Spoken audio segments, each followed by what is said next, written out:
The story begins with the girl asking if her sister was alright. Kinger says she was fine but mentions they needed to escape from that place. However, the woman with purple hair warns they wouldn't be able to flee after offending their empress, suggesting they surrender for having made a mistake. Frustrated, Xiaoyu stands up asking why it was a mistake since they had taken part in the Wuji sect ceremony, where they saw her worshipping a person using the heaven and earth worship ritual, mentioning they had only asked a question out of curiosity, but this made them hunted. Moreover, the girl's sect treated human lives as if they were worthless, where it was clearly a demonic sect. Then the woman with purple hair speaks, saying she should know whom they were talking about.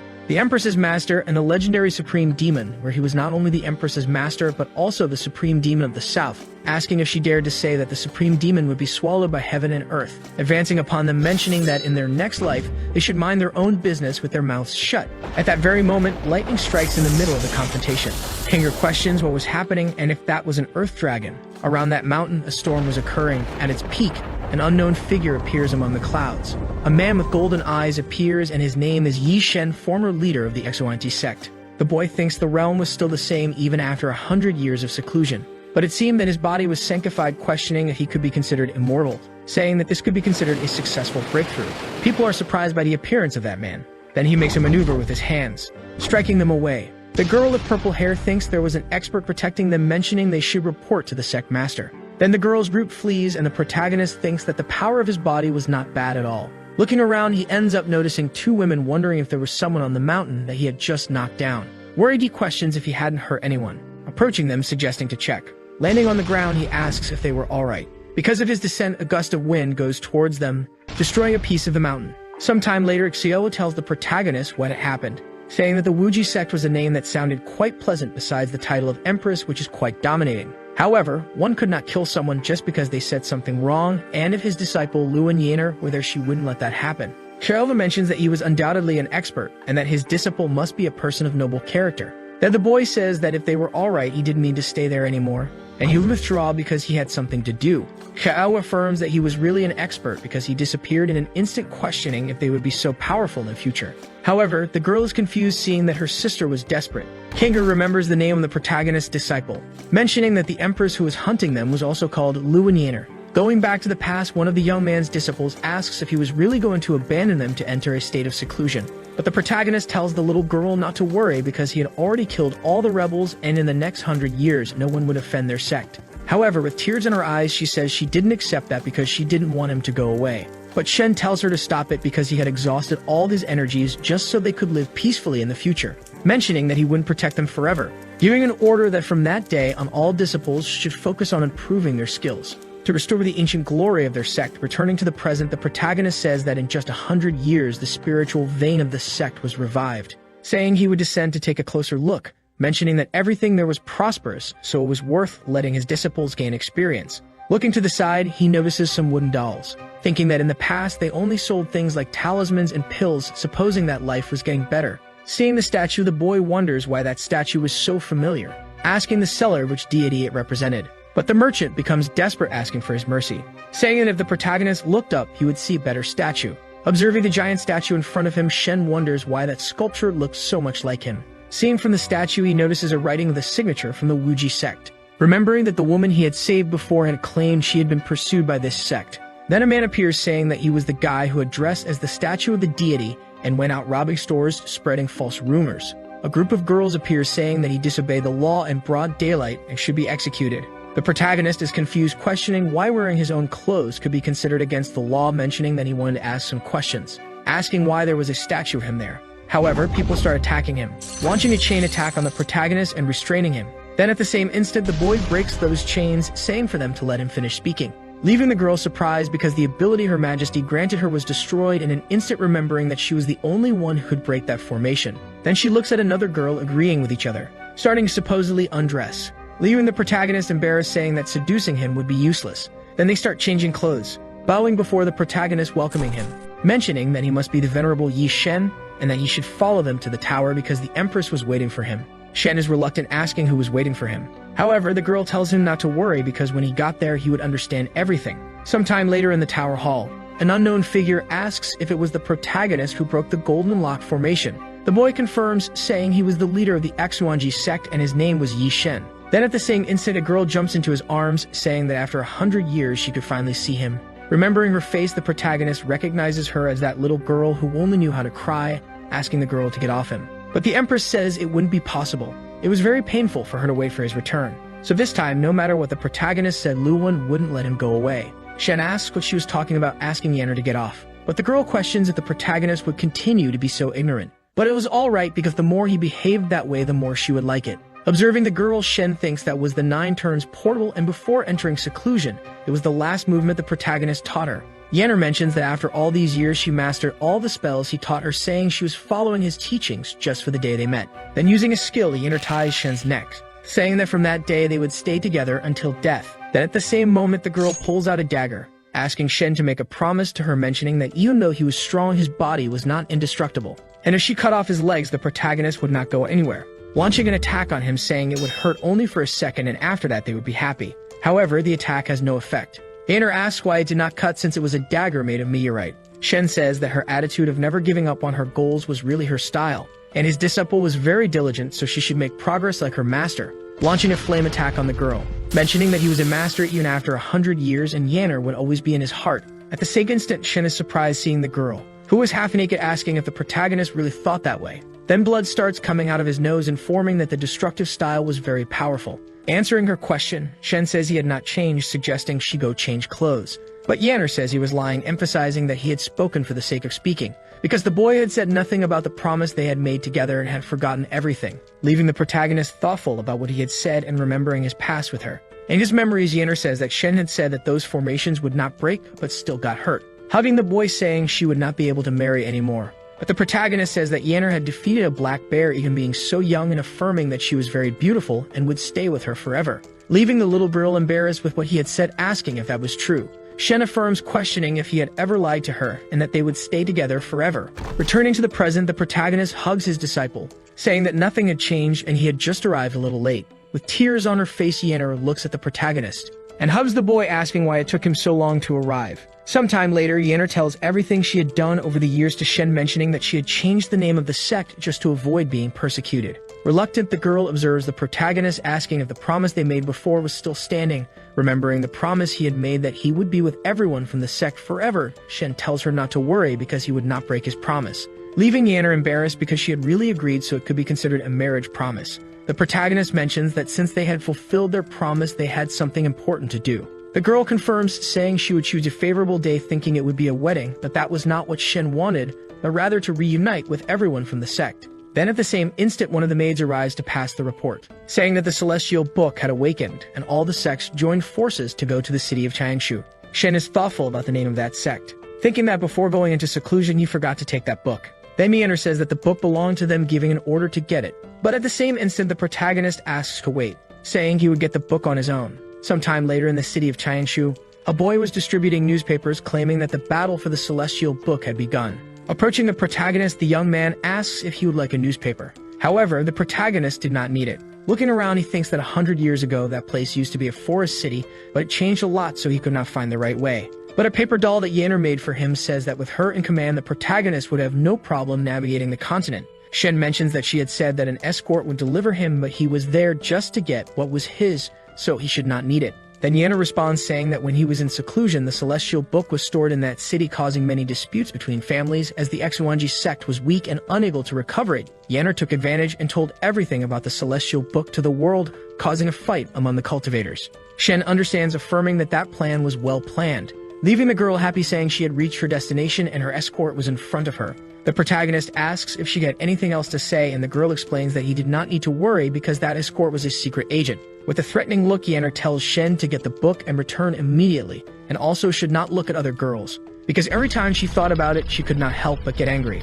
Shen murmurs about Yanner thinking too much about things. At the same instant, the protagonist sees something. Observing a girl in front of him, he questions if that person would be his escort. Approaching her, the protagonist asks if he could know her name. Standing up, the girl says her name was Yanton, and she was not very talented but had knowledge in the art of seduction, and if he had a question she would answer. And besides that, she could help find lost items. Shen thinks she must be talking about the celestial books, so that girl must be his escort, but still should confirm, whispering something in her ear, leaving the woman surprised, asking if the protagonist was 250 years old, telling Shen to get out of there and not interfere in her business. Shen says that if they were not a family, they would not live under the same roof, so she should not worry, leaving the girl furious, asking who was part of her family and if she was calling her an idiot. At the same instant, Shen holds her shoulder, saying he was looking for a lost book called Celestial Book. She is surprised by the protagonist's hand, thinking that sensation was incredible, and when she was touched, her inner elixir was about to come out. Remembering about the only person who could do that to her and questioning if the protagonist was her destined dual cultivator. Observing the girl, Shen asks if she was alright, but she was and says she had waited for the protagonist for a long time and would take him to his lost item. Thinking she could not let Shen go away, she tells him to follow her. At the same instant, an old lady was looking around questioning where was the person she would accompany to the palace, sometime later at the Qianshu conference.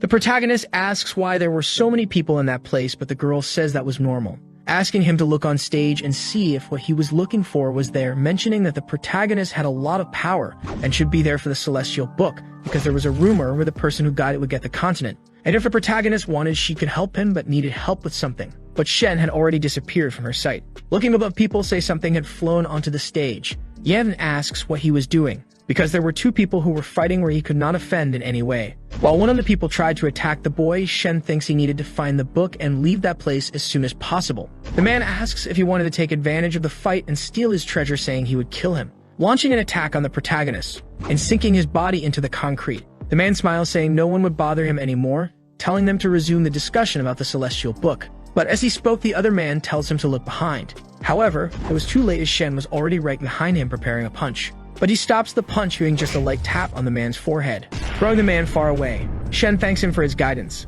For now, the Celestial Book would be his. The fight spectators are surprised because the protagonist gave just a flick on the man's forehead and yet he was beaten up. The man saying that Shen deserved to win the Celestial Book calls the other guy, asking how long he would stand there and telling him not to forget what he wanted. However, the guy smiles, saying he was admitting that his skills were not good enough, and for that reason, all of his loved ones were killed. The man becomes furious with what the guy had said, preparing an attack. Looking at the sky, the spectators are confused, wondering if it was going to rain, but they still wanted to see the Celestial Book. Going towards the old man, he asks if the guy had gone crazy, using a protection magic to defend himself, thinking it was already too late. At the same instant, spheres of light begin to appear around the spectators. However, those spheres were not friendly, for they began to explode. Yanton, fleeing from the spheres, thinks that the old man really used the dark pearls and caused thunders. Moreover, after just half an hour, a gigantic area will be hit and can be completely burned, affirming that the protagonist was doomed. The boy was calm in the middle of the fight, saying that thunders were a bit troublesome. Pushing the lightning aside as if it were nothing, Shen asked the old man if it wasn't true, leaving the man surprised because that was a type of thunder that was enough to peel off the skin with just a touch, but that idiot just pushed it away as if it were nothing. Shen is apprehensive because it burned his clothes, saying that all that was not a big problem for him. Observing that catastrophe in the sky, the protagonist says it was time to eradicate the source, supposing it was a great opportunity to test his physical body. But at the same instant, something goes towards his face. That was Yanton, who was hugging the protagonist, telling him not to die, asking if the boy was alright and why he was trying to play the hero. However, the lightning bolt was heading towards the two, and Shen asks what kind of rescue that was, pulling something from her bosom. She thinks they had no time. If she lost that opportunity, she might not have a chance of success. Throwing that paper on the protagonist's head, Yanton asks him not to move because that teleportation talisman could be used only once. And no matter how valuable that book was, it was not worth his life. But when she was going to use the talisman, it burns. However, Shen does not teleport, protecting the girl. At the same instant, the lightning strikes the two.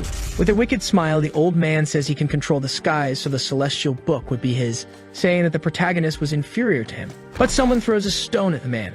Shen is still standing, affirming that the Ting Chao sect was really powerful, because summoning a thunder was not for just anyone. But was that what he wanted? Asking if he could hear the cries within the thunder. He was treating people's lives as if they were nothing just for a book, questioning if all that was worth it. However, the old man was not up for conversation, preparing another attack on the boy and saying that the winner is the king and the loser is the villain.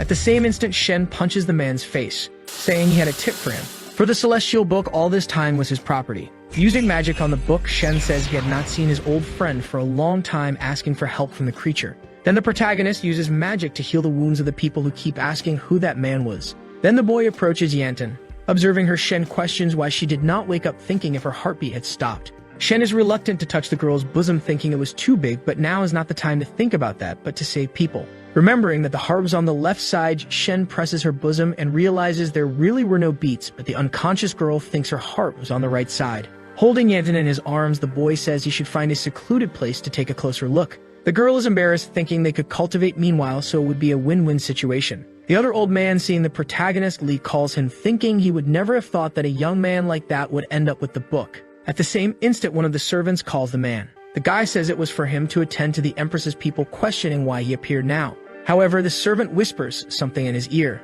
The man approaches the protagonist, whispering a code to him, saying he was the wrong person, but the guy says he would keep his mouth shut and respected his name all his life, saying his name was Zixing, son of Kong. Shen is surprised when the man mentions his father's name. And at the same instant, Yan wakes up, sometime later in a mansion. The old man asks the little girl how was the condition of the injured person. However, she says the doctors had already tried everything, but she did not wake up. Then the old man mentions that he had heard that that woman was the companion of the owner of the Celestial Book, and the girl says he was correct because she was injured because she was protecting him, asking him to take a look at her. However, Yan was no longer there. Hidden, the girl thought that if she pretended to be unconscious, they would take care of her, but he simply turned around and left, wondering if he was planning something behind her back.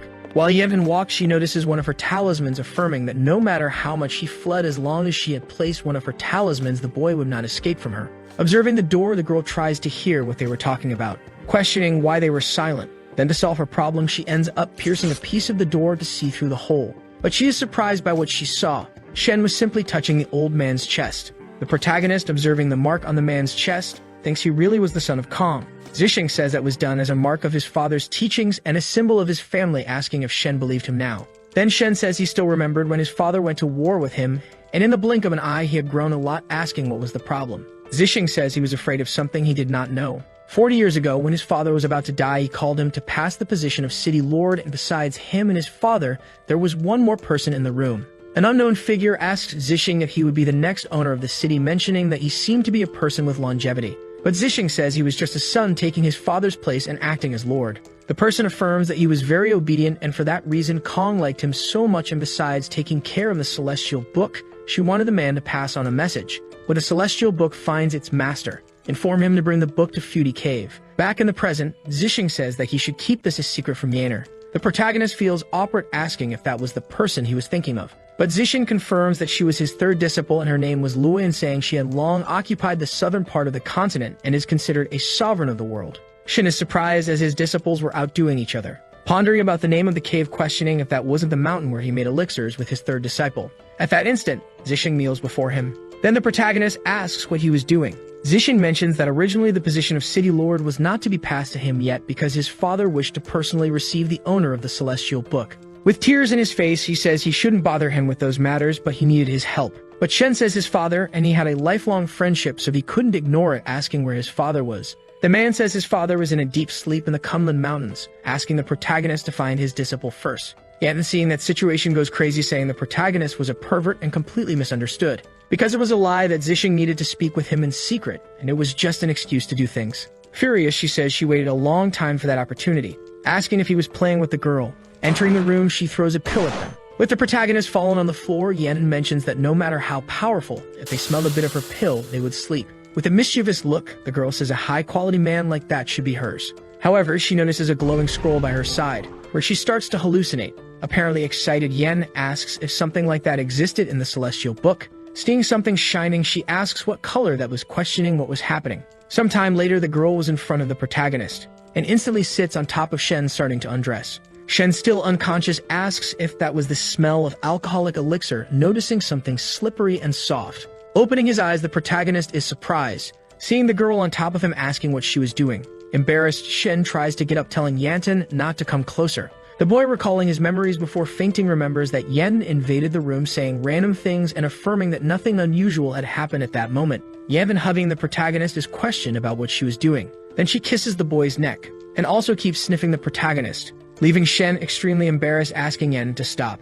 However, the girl grabs his hand, and then starts to lick his finger. Shen ponders if the cause of that could be what he thought. Observing the Celestial Book, he realizes it was open, then tells the girl to behave. Then she starts to act like a dog, and the protagonist thinks that was the worst possible scenario. Because Shen had stored countless treasures in the Celestial Book, and to not be discovered, he put a spell where all people would receive a brainwash if they looked at it. They would become dogs, and then Shen questions if she had looked at the book, murmuring that he couldn't just sit and do nothing. With a sigh, he said that was very troublesome. Slapping the girl's face, Shen mentions that Yen was lucky because it was the protagonist who found her. The prohibition "do not indulge" takes a dog's soul and fuses it with humans. And if he tried to use common magic to break that spell, it would just turn her into an idiot. Then Shen presses Yanton to the ground, carrying out the dog's soul, saying she could return to normal. Then the girl faints and the protagonist thinks it was a success. Since she had suffered a lot, she should allow the celestial book to bless her with good dreams, mentioning that after Yanton woke up, the curse would be completely broken, and because he had helped her, the girl should keep that a secret. Then Shen says he should visit the Fusion Cave, besides that he should take advantage of the two being asleep and quickly leave that place, as it would avoid a problem of having to explain. As he was leaving, Yanton holds the boy's clothes. Shen asks if she was still awake. Looking at the girl, she says she would definitely protect him. And with tears in her face, Yanton says she didn't want to be alone. Sighing, the protagonist decides to stay in that place, saying he would wait for her to wake up and then leave. However, the one who wakes up first is Zishan, questioning how he had fallen asleep and where Shen was. Sometime later, one of the protagonist's disciples asks her servant why Shen had not returned yet, but the girl says that when she got there, the protagonist had already left the city. The other woman says that was absurd because she was the oldest disciple, so Shen couldn't leave without saying goodbye. But the girl mentions that she had heard about a woman who saved his life and ended up in a coma. The protagonist's disciple says she was saying that just so she wouldn't die. However, the servant says that Shen was looking for the medicine to save her life, where he ended up taking her with him. The Empress smiles because the protagonist was still the same because he still liked weak girls. Then she starts to change clothes, mentioning that she would personally give the order to invite Shen back to the city.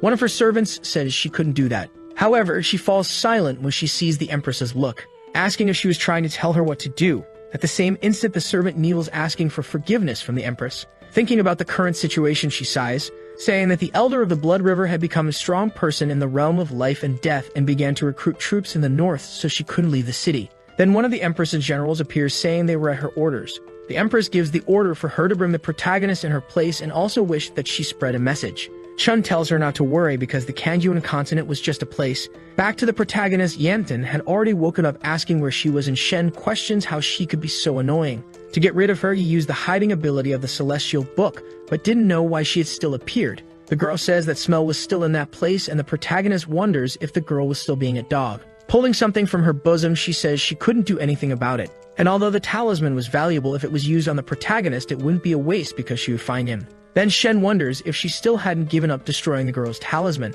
Then Yanton notices the boy. The protagonist thinks she could no longer find him, because no matter the reason, he definitely couldn't take her to the Fudy Cave. However, Yanton whispers, asking if the boy hated her, apologizing because she had passed in the arena during the Chanshu conference, where she caused him many problems. But the desire to save him, even with the chance of dying, was real. The protagonist watches the girl talking, becoming reluctant to say anything, saying that her time was limited. But she had a wish to fulfill before dying, mentioning that she had tried many times and now was convinced that Shen was the only one who could help her, saying that he could laugh as much as he wanted because she would work for nothing. However, before agreeing to help her, she asked the boy not to give up, because she wanted the protagonist to treat her like a dog and she was willing to do anything to accept it. Then Shen sighs and deactivates his invisibility, making Yan happy because he really showed up, thanking him, saying she wouldn't cause any more trouble, questioning if the protagonist liked dogs, and there was no reason to use the celestial book because he could pretend. However, the boy doesn't say a word since he deactivated the book. Yanton thinks that was good because he was willing to help. At that moment, the girl is stabbed in the chest.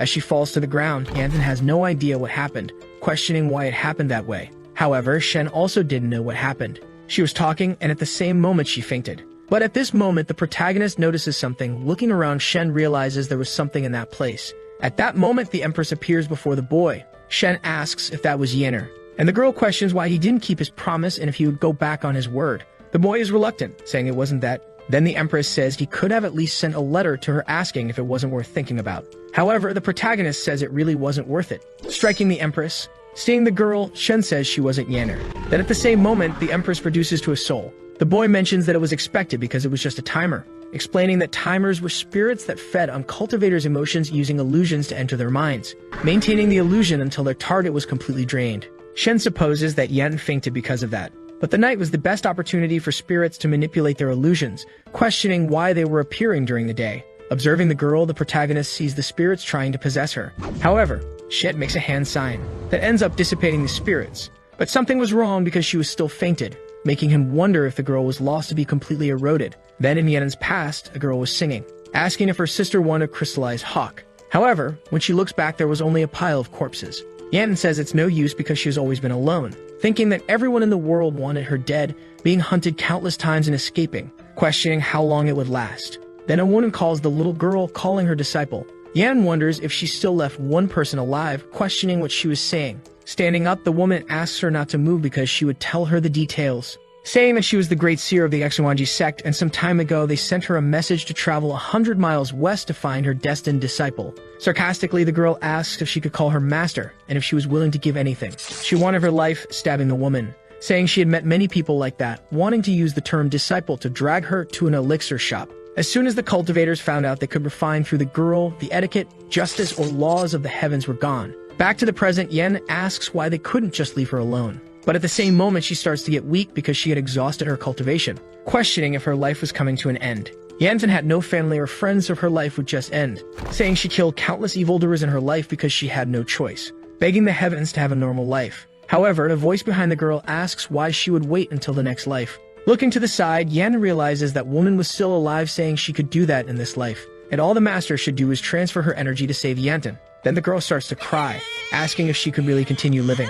Then the woman confirms, saying she could have a good life from now on. But sometime later, her master was dead. Yanten tells her not to be afraid because it was her turn to save her. All she needed to do was find a person with a sacred body and perform dual cultivation. Back to the present, Shen says the spirit was eating the girl, so she couldn't hold on much longer, saying he should take care of it quickly. Then a multitude of Empress clones appears, hugging the protagonist and calling him to have fun, asking if he wanted her front or back. But at the same moment, Shen uses a spell suppressing the spirits. However, one was still alive, mentioning that the boy was very strong, asking if Shen liked that game, saying that Yanner was growing fond of him. Then the spirit steps on the protagonist, saying that women prefer to be dominant, so he should stay there like a good boy. But suddenly the girl starts to feel her abdomen burning, asking what the boy was doing. Holding her foot, Shen questions if she didn't know there was a pleasure point, an acupuncture point where he could provide a very pleasurable experience. The Empress gets embarrassed, telling him to let her go. Then the protagonist starts charging an attack, mentioning that to fight her, he should leave his human desires and focus on the goals, and giving her even more pleasure. She revealed her true form.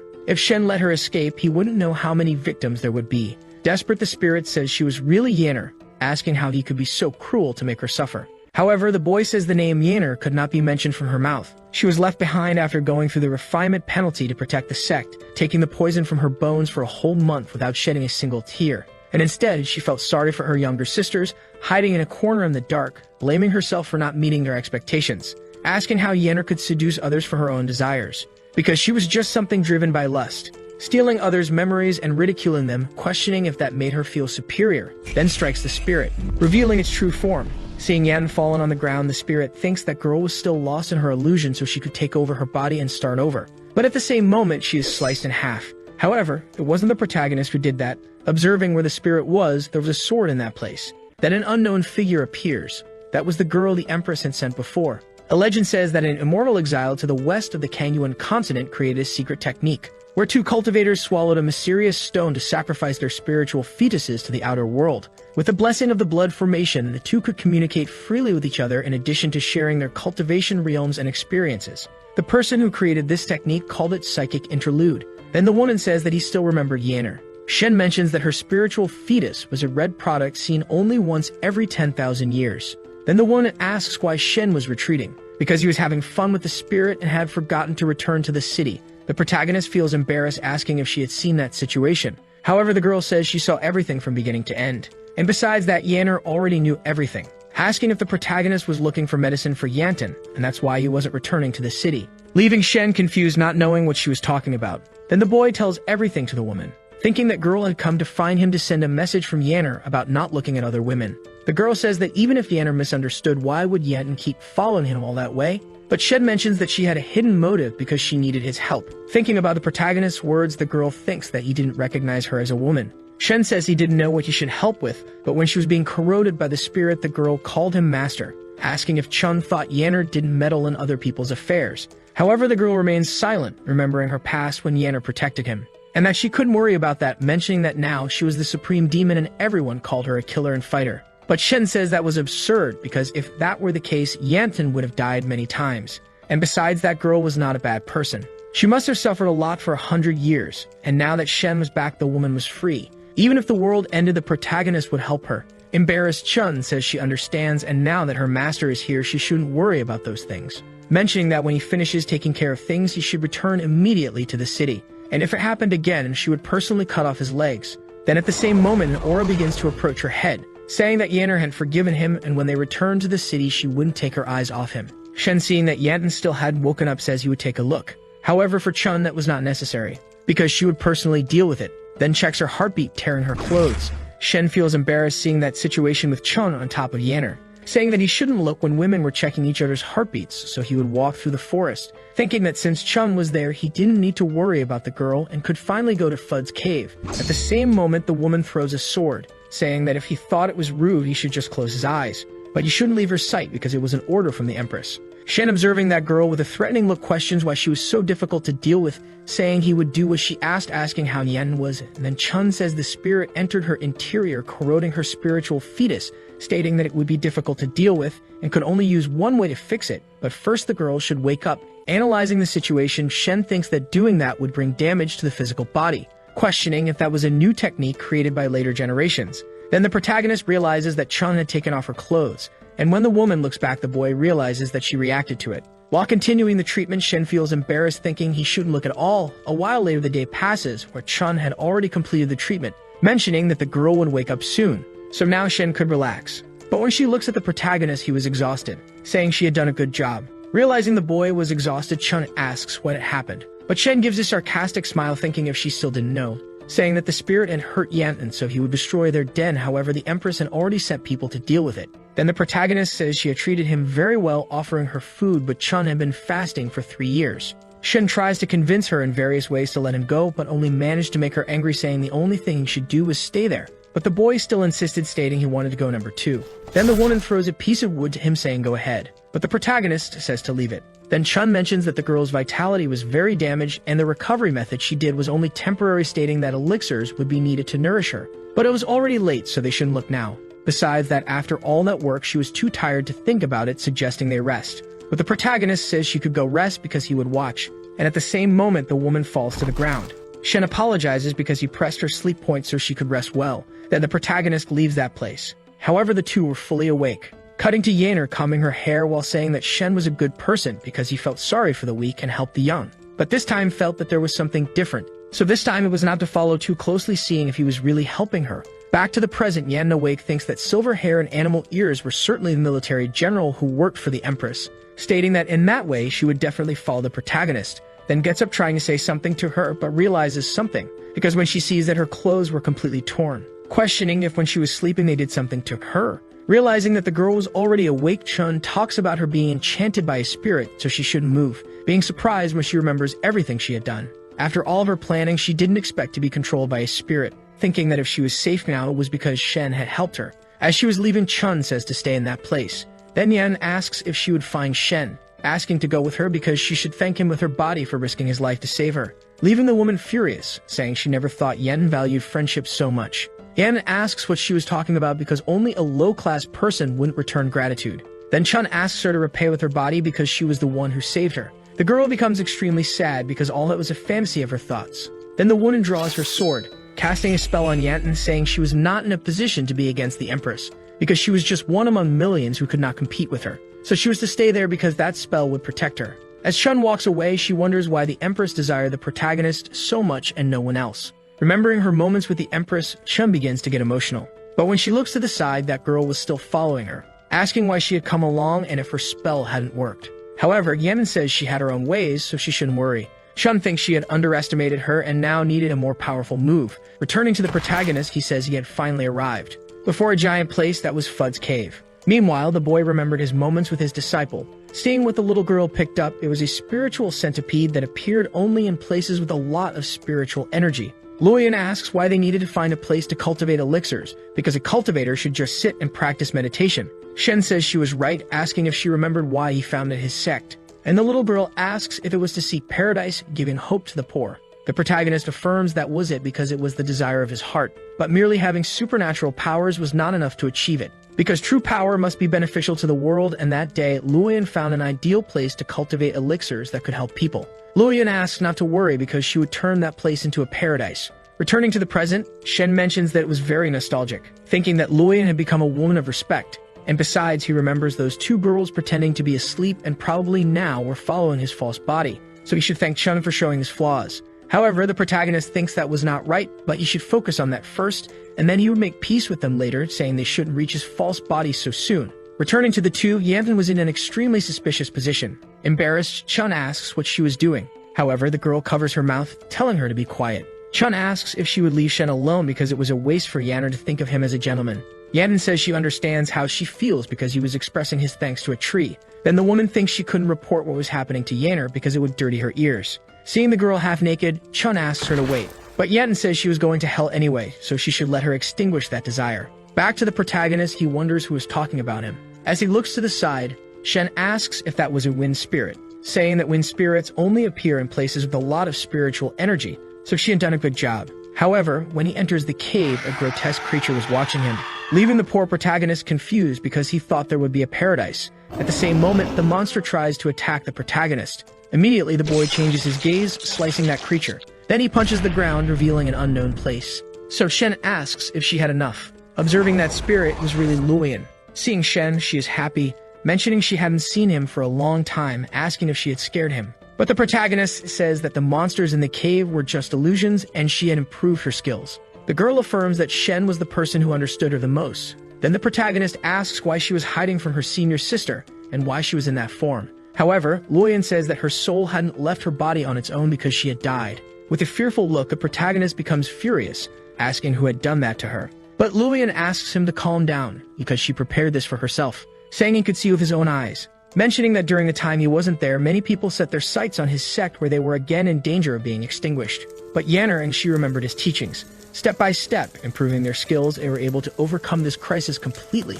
And after everything was over, they had to change the sect's name. But even so, in Luoyan's memories, Yanner says that all the plagues that interfered with the sect were examined and now they just had to wait for Shen to return, asking why she wanted to leave. But Luoyan says she was being too rigid because they couldn't do as they pleased. And at that rate, they might end up growing old. However, the girl holds Yanner's hand, mentioning that everything was fine. The responsibility of taking care of the sect was not hers alone, so she shouldn't worry. Because when she is old, Luoyan would be the master's favorite, asking if she would like that to happen. As she leaves, the girl apologizes, mentioning that the visionary revealed that someone had planned all that, and if she found out, she would do everything to end them. So she didn't want her to look at her in that way as before, asking if her master really understood. In those turbulent times, that was the only family she had. And after that bloody battle, she escaped with the spiritual fetus, setting up a decoy and building the city of Chanshu with that. Zhang Kong waited for him to return. Then Shen says she did a good job, so she shouldn't worry because he would have a new ship sculpture with a strong base for her, using the core of his brain. Luoyan mentions that her master was the best, but that would be more difficult than she thought, because she was still a cultivator of the realm of life and death, leaving the protagonist surprised because she had surpassed him in cultivation level. While her body was sanctifying, everything boils down to the matter of her cultivation, saying she was just in the realm of sculptor divinity, questioning if there was an opponent that even Luoyan, who was in the realm of life and death, was not able to defeat. The girl says that when she looked, he was at the level of the fourth tribulations, and even after escaping with a spiritual fetus, she tried to strengthen her body but couldn't, asking if the boy had just come out of seclusion. Then Shen asks if she thought the protagonist would lose, so Luoyan says she knew the boy would try to face them head-on, questioning if he would win with a crushing victory. And at the same moment, she takes a drop of her saliva, leaving the boy confused, asking what that was. The girl replies that it was the reason she stayed in that place because it was a fetus made with the ingredients she gathered. Hearing what the girl said, Shen asks if she was lying, because a wonderful pill like that should be used on herself, saying she had done that with her spiritual fetus. Then the girl starts laughing, saying it was expected of her master. Shen starts to leave the room, telling her to wait there and not to worry about the break as he would return soon. But at the same moment, a hand thrusts into his chest. Luoyan mentions that she found an opening and finally got him, starting to cast a spell on the protagonist. Realizing it was his spiritual fetus, the protagonist asks her to take it back, but the girl asks him to say hello to Yanner for her, because the two of them were always a family to Luoyan, dissipating into spirit fragments. Shen says that Luoyan had been maintaining Fud's cave alone all that time. He would borrow her luck but never asked her to push herself so hard. Then Shen starts to leave the cave. In front of a magical tree, he apologizes, saying he would come back. The heavenly book can nurture souls, so if he kept her soul within the book, it wouldn't disperse. Remembering that Luoyan always liked to travel, he asks why they didn't take a walk. Returning to the two girls, they feel the protagonist's incredible aura, questioning what was happening. Then at the same moment, Shen's clone explodes. Next, Chun grips her sword, sensing a gigantic energy heading towards her. Seeing Yannon fallen on the ground, she asks what was wrong. But the girl thinks her core would only react that way when it sensed a sacred core, so that would be her best chance. Shun mentions that she didn't seem well, questioning if the previous treatment wasn't complete, leaving Yan surprised because she was worried. Remembering her moments with her master, she thinks she couldn't give up, using a spell to bind the woman, affirming that she would go after Shen because he was a rare sanctified body not seen for over 100 years. And now she could finally replenish her master's internal Dan to extend his life. At the same moment, Chun removes the spell, asking if she didn't expect Therese to defeat her. And if she behaved and let her handle Yenner's affairs, maybe she could ignore her actions. But that was out of the question because it was too much. Questioning if that was how her master had taught her, insulting her. Then Yenten tells her to take back what she said, asking what her uselessness had to do with her master. Using a spell again to bind the woman. Looking at her chest, Chun realizes she had a sealing formation, not knowing when Yenten had placed it. The girl says that formation could only be dispelled by rotation and only those in the realm of life and death could deactivate it. Chun asks if she had planned all that, but the girl says she never lied to him. Because she was the imperfect type who relied on those cheap tactics because without a master to teach her, she ended up having to learn on her own. Thinking if she thought she didn't want a better life and give her all to ensure a path for her master. Affirming she had done everything she could and had no choice but to resort to those methods so she would protect her master no matter what she had to do. That a statue appears, saying that was the spirit, leaving Yan surprised, asking what he was doing in that place. The statue mentions that the cores she had offered were made with inferior ingredients from spiritual beasts, and if she paid him using her body, her heart would be saved. Saying he felt an incredible amount of ingredients in her body, so he would bring it back to him. Yen remains silent without saying a word. At the same moment, a person arrives, telling her to save her efforts. And that was the protagonist saying he was there.